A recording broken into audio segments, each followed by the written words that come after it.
నమస్తే హరీష్ గారు. నమస్తే. సార్ ఎలా ఉన్నారు సార్? All good. ఎలా ఉన్నారు? Super sir. Thank you. Sir, రిలేషన్‌లో హస్బెండ్ అంటే ఫినాన్షియల్‌గా బాగున్నప్పుడు, హెల్త్ పరంగా బాగున్నప్పుడు అన్నీ బావుంటాయి. ఈవెన్ లైక్ వైఫ్ కూడా చూపించే లవ్ గానీ, రెస్పెక్ట్ గానీ చాలా బావుంటుంది. అమ్మ, నాన్న గానీ, అత్త, మామ గానీ, సొసైటీ గానీ అన్నీ బావుంటాయి.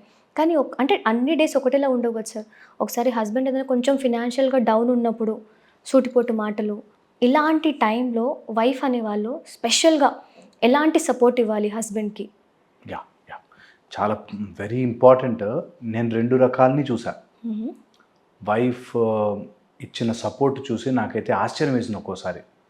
Husband bed ridden from 10 years, హుహు. ఇంక్లూడింగ్ డైపర్స్ చేంజ్ చేయడంతో సహా అన్నీ ఆమె చేస్తుంది.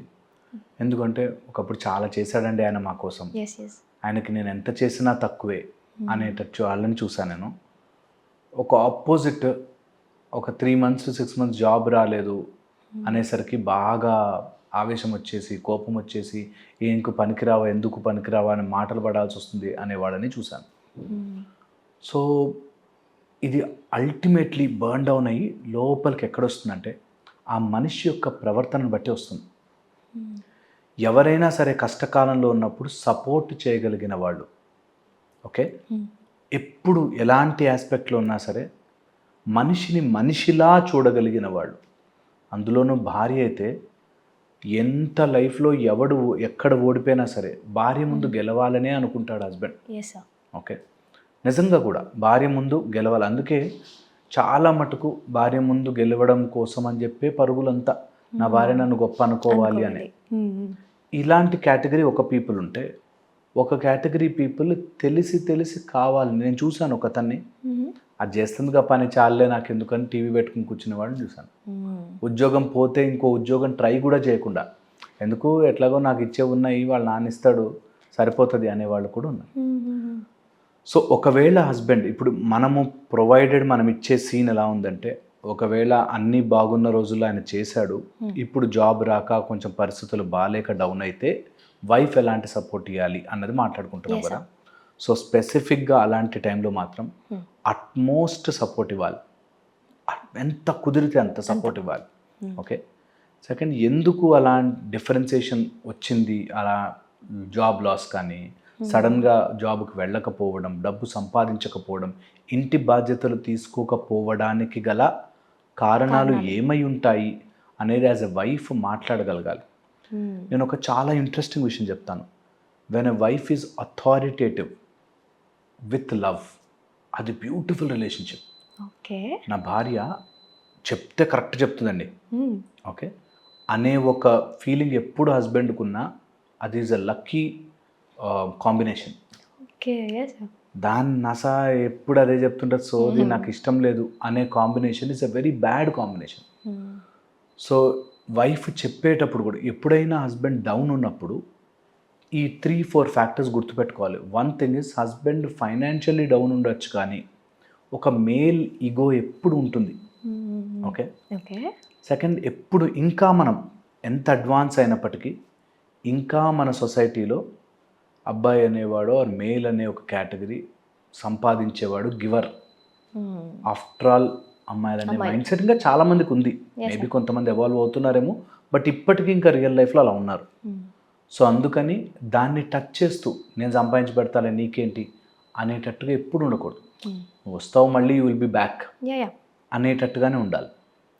థర్డ్, ది మోస్ట్ ఇంపార్టెంట్, ఎప్పుడైనా అట్లా డౌన్ ఉన్న టైంలో నువ్వు డౌన్ ఎందుకు అయ్యావు అనేది ఒక క్లాస్ పీకే విధానంగా చెప్పుకోకూడదు 10 సార్లు. ఓకే, ఫోర్త్, ఇలాంటి టైంలోనే థర్డ్ పర్సన్ ఇన్వాల్వ్మెంట్ చేయకూడదు. మీరైనా చెప్పండి, మా దగ్గర తీసుకొస్తారు చాలామంది, మీరైనా చెప్పండి సార్, మీరైనా చెప్పండి గురువు గారు అంటారు. ఒక మేల్కి ఇంకొక పర్సన్తో చెప్పించుకోవాలి అనే స్టేజ్కి వచ్చాము అంటే వాళ్ళు చాలా గిల్ట్గా, బ్యాడ్గా ఫీల్ అవుతారు. సో ఆ టైం స్పేస్ ఇవ్వాలి. అండ్ వైఫే ప్రేమగా చెప్పాలి, దట్ ఇలా చేద్దాం, ఇలా పాసిబిలిటీస్ ఉంటాయి, ఇలా చూద్దామని. ఇనీషియల్గా ఒప్పుకోరు. ఓకే, అది మేల్ ఈగో అలా వర్క్ చేస్తుంది. సో చాలా సీన్స్ నేను చూశాను కాబట్టి చెప్తున్నాను. ఎప్పుడు నువ్వు ఇది చేయవేంటి, నీకు ఇది చేత కాదేంటి, ఇది ఎందుకు ఇలా చేస్తామంటే కాదు, దానికి ఖచ్చితంగా you have to show an alternative. నెమ్మదిగా ఒక పాసిబుల్ వేలో giving credit to the husband only. నువ్వు ఒకప్పుడు ఎంత సూపర్ అంటే ఎంత సూపర్ అంటే అన్నట్టుగానే చేయాలి. బికాజ్ అది నీ కుటుంబము కాబట్టి. ఒకళ్ళు ఇట్లా చెప్తే నేను ఎందుకు బతిమలాడాలండి, ఆయనకు అంత వయసు వచ్చింది బుద్ధి లేదా అని. యాక్చువల్గా బుద్ధి లేకనే అట్లా అయిపోతారు కొంతమంది. నిజంగానే బుద్ధి తెచ్చుకో. ఆ టైంలో చిన్న పిల్లల్ని డీల్ చేసినట్టుగానే డీల్ చేయాలి.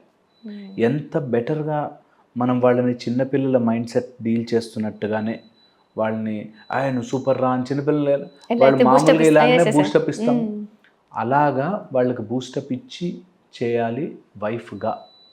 ఓకే, అందుకే వైఫ్ ఒక్కొక్క సమయంలో తల్లి అయిపోతుంది, ఒక్కొక్క సమయంలో భార్యగాను, ఒక్కొక్క సమయంలో ఇంట్లో పని చేస్తూ పని మనిషిగాను, అన్ని రకాలుగాను భార్య అండ్ ఒక ఫ్యామిలీ నిలబడుతుంది from the wife's hold. So అది గుర్తుపెట్టుకోవాలి. దీనికి మధ్యలో కొంతమంది వచ్చి మసాలా యాడ్ చేసి ఎలా చెప్తారంటే నీకేం కర్మ, నువ్వు ఎందుకు చేస్తున్నావు, వాడికి బుద్ధి లేదా అని ఈ రప్చర్ తీసుకొస్తారు. నిజంగా కూడా ప్రేమ ఉండడం వేరు, బాధ్యత లేని వాళ్ళని నెత్తి మీద పెట్టుకుని తిరగడం వేరు. ఆ డిఫరెన్సియేషన్ తీసుకొచ్చుకోవాలి. నువ్వు ట్రై చేస్తున్నావు, ఓడిపోయావు, that's okay, we will support. But నువ్వు ట్రై చెయ్యకుండా ఓడిపోయానేమో అనే దాంట్లో ఉంటే దానికి ఏంటి కారణాలు అని చూడాలి. వన్ కెన్ బి సైకలాజికల్గా ఎఫెక్ట్ అయిన వాళ్ళు, నిజంగా సైకలాజికల్ ఎఫెక్ట్ ఉన్నవాళ్ళు, మైండ్ ప్రాబ్లం అయిపోయి కెమికల్ ఇంబ్యాలెన్స్ అయిపోయి ఉన్నవాళ్ళు ఒకటి. రెండు, సమ్ కైండ్ ఆఫ్ ఎడిక్షన్. ఆ addiction it can be drug kind of addiction కావచ్చు, ఆపోజిట్ జెండర్ ఎడిక్షన్ కావచ్చు, ఒక టైప్ ఆఫ్ హ్యూమన్ ఎడిక్షన్ అంటాం.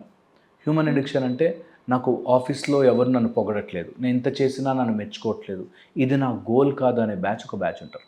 నేను ఎంతోమంది హస్బెండ్స్ని ఇలా సడన్గా జాబులు మానేసో, సడన్గా ఫైనాన్షియల్ డౌన్ అయిన వాడిని చూసాను.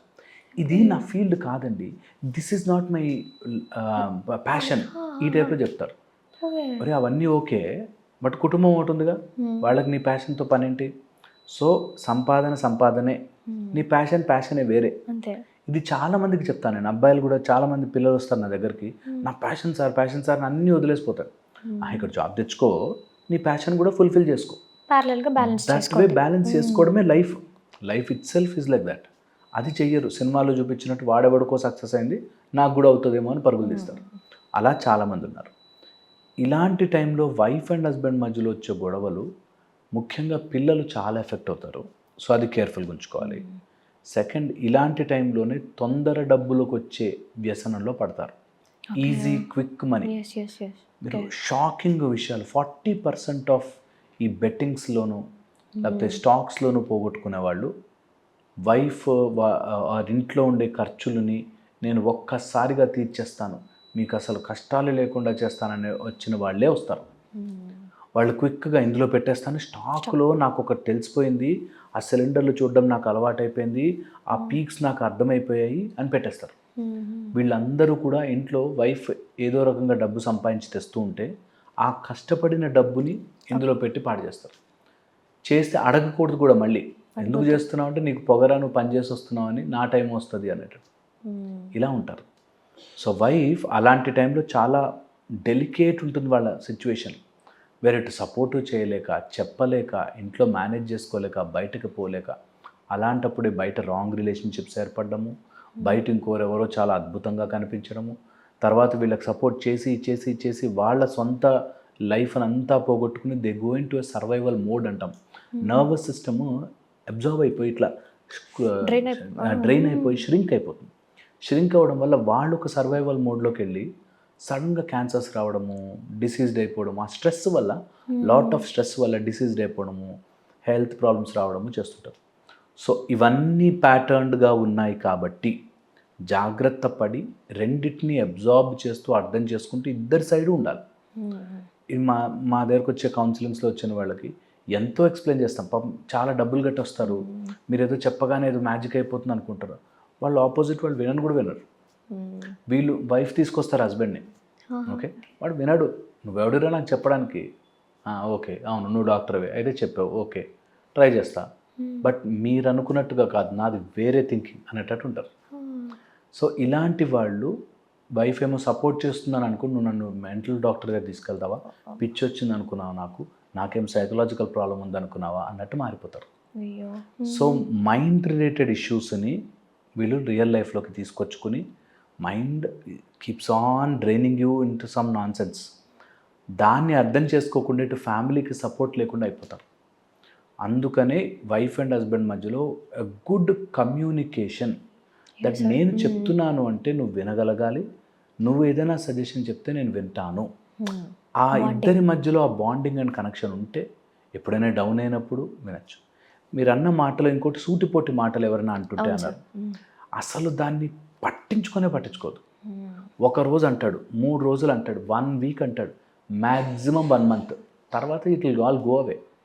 ఓకే, సో ఎప్పుడు కూడా ఎవరో రిలేటివ్స్ అంటారు సూటిపోటి మాటలు అనే దాంట్లోనే పడవద్దు అసలు. ఎట్టి పరిస్థితుల్లోనూ అట్లాంటి ఆ రిధంలోకి వెళ్ళొద్దు. ఎందుకంటే ఎవడో ఏదో అంటాడు, ఎవడో ఎప్పుడు ఏదో ఒకటి అంటూనే ఉంటాడు. ఓకే, శ్రీరామచంద్రుడినే అన్నారు, ఇంకా మనం ఎంత మనుషులం. సో అవి అసలు సూటిపోటి మాటలు అంటున్నారు అన్న విషయాన్ని తీసుకొచ్చి ఇంట్లో గొడవ పెట్టద్దు. వాడెవడో ఏదో అంటే నేనెందుకు బాధపడాలి నా దాంట్లో. సో ఇది వెరీ వెరీ ఇంపార్టెంట్. సో ఈ విధంగా ఒక సపోర్ట్ సిస్టమే కాదు, at some times she should be authoritative. ఇది చేద్దాం, ఇది మన లైఫ్కి అవసరం, ఇది ఇంపార్టెంట్. వాళ్ళని ఎప్పుడైతే వైఫ్ అనే ఆమె ప్రెషరైజ్ చేస్తుందో, ఎప్పుడు మనిషి మెంటాలిటీ అది to see a escape. Pressurise అయ్యేసరికి వాళ్ళు ఈజీ ఎస్కేప్, తాగుడికి బానిస అయ్యాము, ఇంకోటేదో అని వెళ్తారు. సో ఎస్కేప్ రూట్ వెతికేదాకా ప్రెషరైజ్ చేయకుండా స్లోగా వాళ్ళని బ్యాలెన్స్డ్గా తెచ్చుకోవాలి. వీటన్నిటికీ మనం ఎప్పుడు చెప్తుంటాం, ఒక భక్తి, ఒక భయమో ఉండాలి ఫర్ కంప్లీట్ లైఫ్కి. ఒక బ్యాలెన్స్ వేరే, ఓకే సమ్ కష్టం వచ్చింది, అన్నిటికీ తాగి పడిపోతాను ఎందుకు, నేను ఐ విల్ ట్రై అగైన్ అనే ఒక ధైర్యం ఉండేటట్టుగా బ్యాలెన్స్డ్ ఉంటే, అది యాజ్ ఎ ఫ్యామిలీ వాళ్ళు తెలుసుకుంటే బాగుంటుంది. లేకపోతే సఫర్ అవుతారు. సార్ నిజంగా. అండ్ మీరు అన్నారు ఎస్కేప్ అవ్వడానికి అని, ఏదైనా అడగంగానే చిరాకు పడ్డం, కోపడ్డం, అబ్సల్యూట్లీ అసలు ఒప్పుకోరు. అండ్ అది మేలిగో, నేను అంటున్నాను కదా, మేలిగో అలాగే మాట్లాడుతుంది. సో అందుకని వాళ్ళని పాయింట్అవుట్ చేస్తున్నట్టు మాట్లాడకుండా, వాళ్ళని ఏదో గుచ్చి నువ్వు ఇలాంటి వాడివి అనేటట్టు మాట్లాడకుండా, ఎప్పుడు టేక్ అన్ అదర్ పాత్. ఎన్నిసార్లు మాట్లాడతామండి అలాగా అంటారు. Okay, it is your family, ఎన్నిసార్లైనా మాట్లాడాలి. ఇది నీ లైఫ్, ఎన్నిసార్లైనా నువ్వు మాట్లాడాలి. అది ఇంపార్టెంట్. ఆ స్టాండ్ తీసుకుని మనం ఓకే, నేను ఎంతైనా నేను ప్రొటెక్ట్ చేసుకోవాలి. చెయ్యికి నొప్పి వచ్చింది కదా అని చెయ్యి కట్ చేసుకోలేను. అలాగే నాకు నా ఫ్యామిలీ కూడా ఎలా మేనేజ్ చేయొచ్చు, ఒక కట్టుకట్టి మేనేజ్ చేస్తావా, ఓసారి మందులు వేసుకుని మేనేజ్ చేస్తావా, చేస్తాం కదా. అలాగే హస్బెండ్ అనేవాడికి నీకు కట్ చేసే ఆప్షన్ లేదు, హీఈస్ మైన్, సో నేను ఎలా దీన్ని మేనేజ్ చేసుకోగలను అనేది ఆలోచించాలి. ఇలాంటప్పుడే మా దగ్గరకు వచ్చినప్పుడు మేము చార్ట్ వేస్తాం, ఆస్ట్రాలజికల్ చార్ట్ కానీ కొన్ని క్యాలిక్యులేషన్స్ ప్రకారము, కొంత వాళ్ళు వచ్చిన సమయాన్ని బట్టి మేము కొన్ని లెక్కలు, అండ్ సూర్య మార్గంలో కొన్ని లెక్కలు ఉన్నాయి. అవి చూస్తే నేను ఎంత ఆశ్చర్యకరమైన విషయం తెలుసా, వాళ్ళకి ల్యాండ్లో బాగా డబ్బులు వస్తాయి, అది పక్కన పెట్టి బిజినెస్ అని తిరుగుతాడు. కొంతమందికి బిజినెస్ బాగా కలిసి వస్తుంది, ఉద్యోగంలో ఉంటాడు. కొంతమంది అసలు ఉద్యోగం ఫీల్డ్ కాదు, and some kind of tourism అట్లాంటి దాంట్లో బాగా పనికి వస్తారు. కానీ వాడు ఆ ఉద్యోగంలో వాడు ఎన్ని మాటలు ఉన్నాడు అని దాంట్లో ఉండిపోతాడు. సో అలా గైడెన్స్కి ఉపయోగపడుతుంది. సో మన శాస్త్రాలని, మన విషయాలని you should take it as a guidance. అప్పుడు ఓవరాల్గా వాళ్ళకు ఒక రికవరీకి, కొంచెం అందరికీ డౌన్ ఉంటుంది లైఫ్లో, ఆ డౌన్ ఉన్న టైంలో ప్రిపరేషన్ అవ్వాలి, మంచిగా దాన్ని ఎలా మార్చుకోవచ్చు, దీన్ని ఇక్కడి నుంచి నా కొత్త లైఫ్ ఎలా స్టార్ట్ చేయాలి అనే దాంట్లో ఉంటే మేబీ హెల్ప్ అవుతుంది. సార్ ట్రూ సార్, అదైతే ఖచ్చితంగా. ఎందుకు ఉండి మంచిగా సడన్గా మనకి ఎందుకు ఇలా అయిపోయింది అన్నప్పుడు టైంలో తెలుసుకోవాలి రీజన్ ఏంటి, మన మిస్టేకా లేకపోతే ప్రకృతి సంథింగ్ మనకి ఏదైనా ఇన్ఫర్మేషన్ ఇస్తుందా అన్నట్టు. సో నైస్ సార్, మంచి టిప్స్ ఇచ్చారు. ఖచ్చితంగా మన వాళ్ళు ఫాలో అవుతారు. అండ్ మీరు అన్నట్టు హస్బెండ్కి వైఫ్కి ఖచ్చితంగా సపోర్ట్ ఇవ్వాల్సిందే. అబ్సల్యూట్లీ, అదొకటే మార్గం. Super sir, thank you sir.